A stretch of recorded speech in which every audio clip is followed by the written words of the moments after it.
Hello YouTube, hello, how are you doing? It's your girl Miriam here again today. I hope you had a wonderful day. I hope your day was fruitful. Thank you and welcome back to this channel. Today I just thought I'd share my betting experience with my baby number 1 and 2. Oh, they were similar experience. I just thought I'd share it today. I mean, you don't know who is going to help, who is going to need it, just yeah. Sit down and relax. Let's go.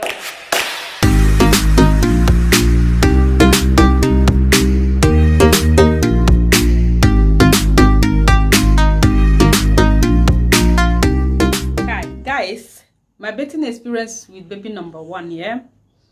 And baby, it was a healthy pregnancy, no problem, low risk and all that. And I walked till I was 37-8 weeks.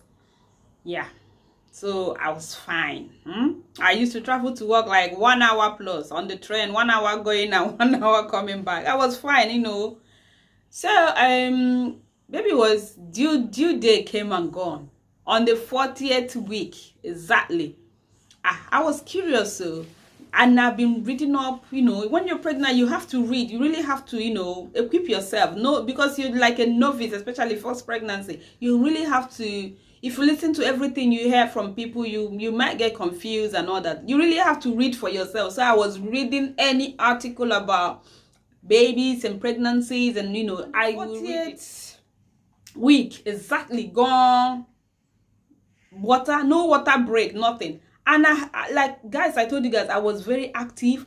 I used to walk. When I stopped walking, like 38 weeks thereabout, I used to climb the stairs up and down, up and down, up and down, up and down, up and down. I used to put music and dance and whine and do, all those things that will make the baby to, be getting ready to come out. I used to do that. Then I used to walk. Every evening, I will go like 30 minutes walking and 30 minutes coming back. Even when I can no longer walk, I was standing there, by the roadside, and people will be looking at, feeling sorry for you and all that. So guys, this is what I was doing every evening. Walk, 30 minutes walk and 30 minutes coming back. Then I would dance, then plus the steps that I used to climb. Man, baby no gree come out. 40 weeks exactly. Man, I felt the baby wasn't moving much. Obviously, the space there is tight and the baby don't have enough space to maneuver and all that. So they're just not making much movement compared to when you're like 30 weeks and So I went for a sweep. It was so painful, man. Sweep there, try to check and all that if you're dilated, or that sweep also can trigger labor. So I did that. Nothing happened. I went home. So when I went home, then I felt the baby wasn't moving much. I cannot come and suffer and carry pregnancy from day 1 till 40 weeks. You want to give me a story? My bag was already packed at 34 weeks. I just took my suitcase. I saw God. Oh yeah, come and take me. A&E straight away. So I went to maternity A&E or whatever you call it. I went there.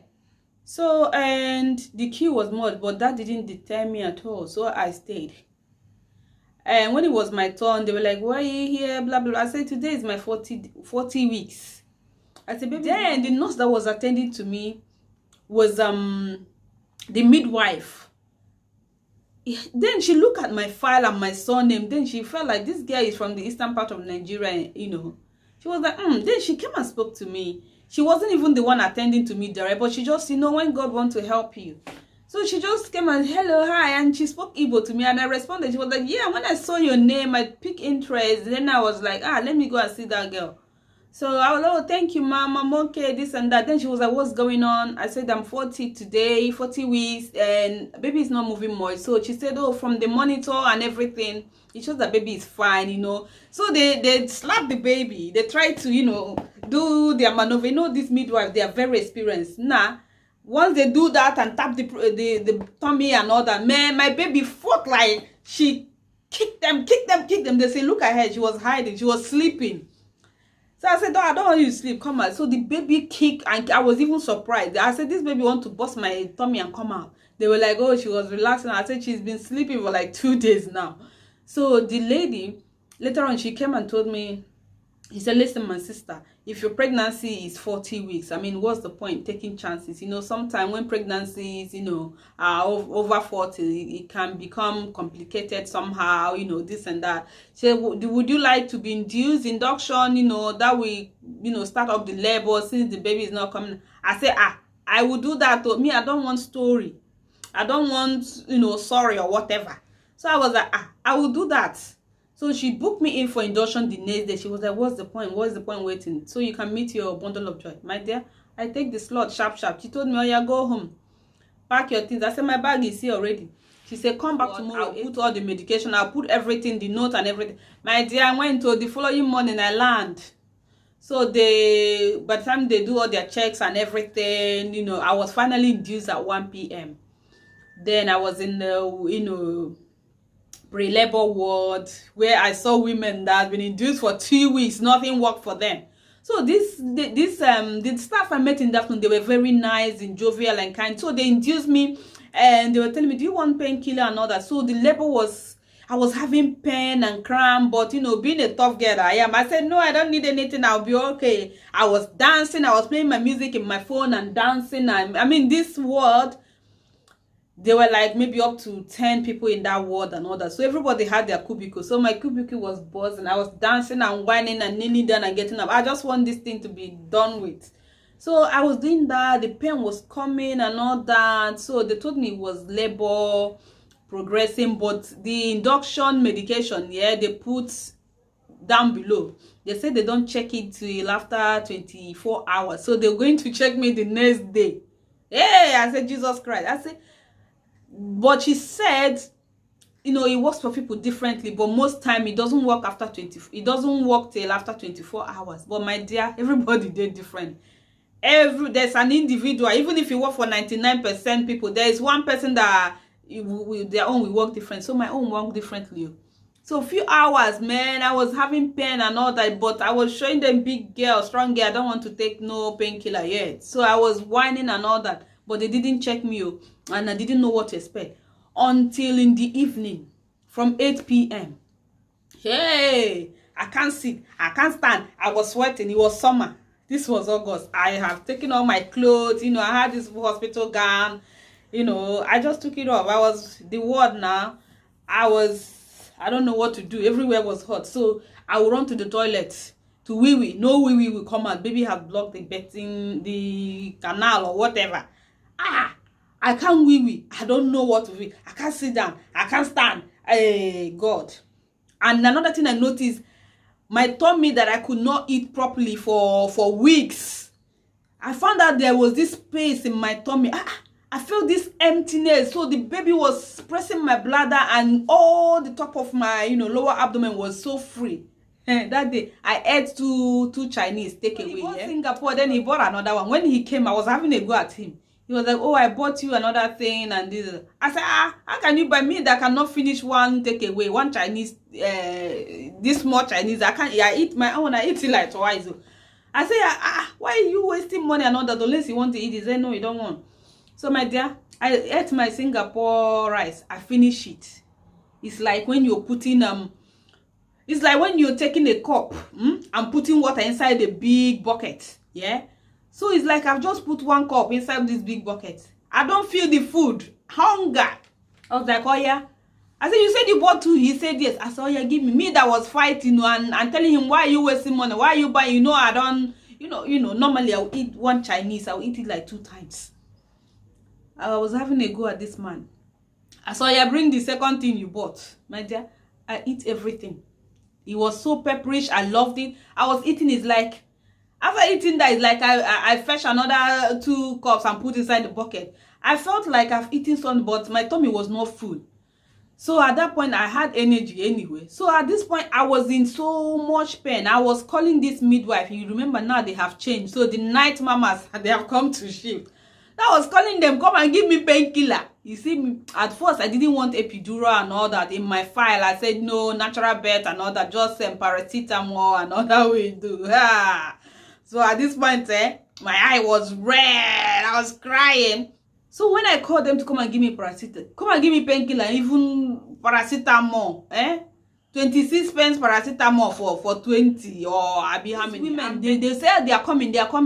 I told them I'm in labor. They said no, you were induced today. Your father said you were induced today by 1 p.m. I said I know all that, but I am in labor. I think the baby is coming. I can't wait. They don't want to listen. So they told me, oh, it's your first baby, isn't it? You know, when it's your first baby, they think you're exaggerating everything. So nobody want to attend to me. Even paracetamol, I don't see them. I'll go to their counter. They'll tell me go and be walking up and down. My dad, I was walking up and down until I don't have, you know, when the labor started, I was to the point I went and opened one toilet. I sat there. Blood was coming out, small. No urine. I run into the toilet. I sat, no urine. I get up. I walk up. I go back. I was in and out of the, you know, I was confused and tired. No urine was coming, but I want to wee-wee. The wee-wee has been there for hours. So, but these women, they were busy. They will not attend to me because it's my first pregnancy. So they think I was raising false alarm. And I've been induced. It's not up to 24 hours. So they don't want to check me at all. So guys, I was crying. This time around, I was praying to God. God, please, don't let me die here. Nobody to help me. What do I do? This and that. So guys, this is what happened from 8 p.m. till maybe around that 3. My daughter was born just few minutes before 4 a.m. So around 3 a.m. I was running up and down. I sit up, I get up, I walk, I run. You know, I was confused, I was restless, I was in pain. You know, when the pain started, I cried. Then when it stopped, I'll be like, you sit down, it's uncomfortable. You lay down. Do you know, it got so bad that I had to lay on the floor. I was feeling hot and no painkiller, nothing, and my body was sweating. I was restless. Guys, I took a sheet. I put it on my, you know, on the floor of my cubicle. I lay down there. I opened the curtain. No air, nothing. So it was another woman, a Nigerian woman, because she heard me playing Nigerian songs on my phone and dancing earlier on in the evening, early evenings. So she knew I was a Nigerian. So when she was passing to go and urinate, she was passing my cubicle. She's been seeing me how I was running helter-skelter, and then, you know, then she said, my sister is like, you're in labor. I said, I think so, but nobody is attending to me. She even went, you know, to go and call this people to come and give me painkiller that I think they'll tell her it's her first baby. So nobody attended to me. So guys, finally, when I lay down on the floor, on the bare floor, I put a sheet on it, just one sheet, and I lay down there. I was crying. I was rolling and all that. Obviously, baby was coming. So at this point, this Nigerian lady, she came, she told me, my sister, she's been here for 2 weeks. They've done all different kind of induction. Nothing works. She's just waiting for them to give her a slot for cesarean. She's been here for 2 weeks. Can you imagine? So when she saw me, she said, now, wow, God is so faithful. Your own, you just came in today, and look at how things are progressing. He said, my sister, I think the baby is coming. I said, yes. She said, what are the midwives saying? I said, I don't know. We've gone so many times. They keep saying it's my first baby and this and that. So it was this woman. She came, pregnant woman like me. She came, she told my oga, oh yeah, put her and let's get her up. So 2 of them, they were trying to get me up. So my cubicle felt a little bit busy, and other women, you know, they were there waiting for some other thing to be done. So they were looking and feeling sorry and, oh, hey, yeah, you know, sympathy. Then these midwives, from their sitting point, or, you know, they saw what was going on. So one of them ran and came. What's going on here? I didn't even answer. At this point, I was fed up. These people have left me for hours. No painkiller, no nothing. You can't, if you call them, they tell you they are coming. No painkiller for hours. I was crying, I was dying. So I didn't even have energy to speak to her. So when she came, she saw another pregnant woman. The pregnant woman said, this girl is giving birth. I think the baby is coming. So she was like, she asked me, oh, has the water broken? I said, yes. She said, how did it broke? Did he do zarararara, or did he do wash? I said, what do you mean? I used the last energy where I get. I said, what do you mean? You think if you're insinuating that I weed on myself? No, I didn't. I still want to wee. The wee is there, but it's not coming out.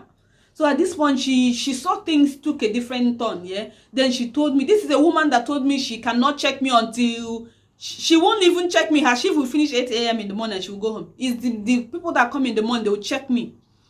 So when she saw this, she was like, okay, will you manage? Let's get you up to the bed so I can check your service. So at this point, they manage. She and my oga, they put me back on the bed, and she checked my service, and she screamed. She said, the baby is coming. So I said, really? She said, yes, the baby is coming. Then this woman, you know, when they want to move you to your bathing suit and all that, they will call hospital porter to come and move you and all that. There was no time for this, to tell you how they leave people for things to get wrong. So what she just did, she ran to the door. There's a wheelchair there. She just took it. She told my oga, yeah, let's put her there. She and they yanked me and put me on the wheelchair, cover me with dressing gown. Then she told me, oga, pack all your things. You're not coming back here. This woman took me and ran. Within 3 minutes, before I could say Jack, I don't even know which direction she took. She just disappeared like Agberu. The next thing, I found myself in lift. Whether the lift is going up or down, I don't know. I was so confused at this point. Everything was doing me double. So the next thing, I found myself in bathing suit with this beautiful white midwife. She's young. She was pregnant as well. I was like, you're pregnant? She said, yeah, she's 20 weeks. So this midwife dumped me there, handed me over, handed the file, and blah, blah, blah. She ran away. So meanwhile, when she was taking me, bringing me up in the lift, I asked her, I've been asking you to give me painkiller. You're not giving me anything. I said, can I have epidural? The epidural where for my file, when they tell me make I choose, I no choose. They said, but you can make up your mind when the baby is coming. My dear, I no get. She told me, don't worry, the midwife, the person that will birth the baby will give you epidural the minute you get into the birthing suit. My dear, the minute I got in there, they put me on the birthing table, birthing bed or table, whatever. So I told the girl, the white midwife, you know, I said, please, can I get epidural? She said, hold on, darling, I have to check you first. And this lady has given her handover. She said, oh, she's 5 centimeters dilated, blah, blah, blah, everything is fine, nya, nya, nya, nya, nya. She ran away for her from there. So I told this, okay. She said it's 5 minutes, give me. She said, no. She need to do her own examination. So, my dear, when she just put her hand and put her face there, she told me, no, there's no time for anything. The baby has been there for a while. You have to push now. My dear, there's no time for nothing. No, the only thing she gave me was gas and air. So the gas and air, I didn't even know how to use it. Nobody showed me how to use it. So the gas, I would just put it in my mouth and bite it. You know, when they say push, I'd be like, ah! So I was not inhaling this thing. I was only biting it like, I can like depend on it. So I told her, okay, I need to go to the toilet. She said, no, there's no time for that. I said, even number 2. I want to do number 2. And she said, no. You have to do everything on the table, my dear. That's how I started pushing. She'd be like, before I pushed 3 times, the baby was out. The first push, I pushed, man, urine. So, Oga said I blast all of them with urine. Even the midwife, poor lady, she was 20 weeks pregnant. He said I bath all of them. And another midwife, and there were like 2 midwives on that betting, you know, suit, in that betting suit. So I blast all of them with urine and Oga. So they don't even mind. I mean, what manner of people are these? May God bless them. Their job is so tedious. I mean, you will not, because of 1 or 2 bad ones that don't want to learn and improve their skills, and, you know, God bless these people. I use my urine bath them. You know, the urine that's been there for hours. So anytime anytime they say push, when I push, he said bucket of urine will just flash everybody. So him and these 2 ladies, I was bathing them with my urine, their face and everything, and they don't mind. They stood there, making sure that the baby was fine and the mother was fine. So the second push, urine, everything. Then they saw that the baby, obviously, this is my first baby and all that. The cervix or the vagina was too small and all that. So they had to cut me. They gave me a very big cut. So that's the only way the baby could come out. So by the time they cut me and the 3rd push, the baby, you know, they brought the baby out. And then urine could not stop coming. Urine. Hey, then after that, bleeding. You know, guys, I mentioned before in my video that I had fibroid that I didn't know about until when I was pregnant with my daughter. That's when they said, oh, multiple fibroids and all that. So they said bleeding and all that, but they were prepared for it. They had blood and everything ready for me, but thank goodness I didn't. They said I need to rebuild the blood I've lost. So I lost a lot of blood and I was stitched. So I had just a second degree tear or cut or whatever they called it. So guys, that was what happened. And I was discharged. So my baby was born just few minutes before 4 a.m. and I was discharged by 8 p.m. that same day. So everything was fine and I went home. The blood, you know, they gave me injection to stop the bleeding and all that. So yeah guys, so that was my birthing experience. That the same thing happened with my son, obviously my second child. So this time I was much more aware of what to say. And so it was 40 weeks and 1 day, my dear. I couldn't stand it anymore. I took my suitcase and I went. I was in sort of contraction on the 40 week and 1 day. Early in the morning, I couldn't sleep. So when the contraction was like 2-3 minutes apart, I went to the hospital. The hospital wasn't giving me painkiller. The pain stopped. That means it's not the real label. So they gave me painkiller. 2-3 hours later, the pain just subsided and they monitored the baby. So they told me to go home. So they told me to go home. If the contraction starts again, I should come back. So I left my suitcase there and went home. So when I went home, I just made up my mind. I said, no. I don't want to take chances, man. Let me go. They need to induce me and bring my baby. You know, induction is very painful. According to people that have had natural birth, I haven't had natural birth. So I went back. I told the lady, I was like, I don't think baby is moving that much and all that. Then she told me, oh, let's monitor you. She monitored me. Said everything is fine. Do you want? I was right there, 40 weeks and 1 day, and she was offering 2 other couple there, a man and a woman. The woman was pregnant, 36 weeks pregnant, and she was offering her induction. But she don't want to offer me induction that is 40 weeks and 1 day. So I don't know what their situation was, but I felt like, what is going on? Am I being discriminated or what? So I told her, when she monitored me and everything, she wanted to send me home. I said, I'm not going home. She said, what do you want?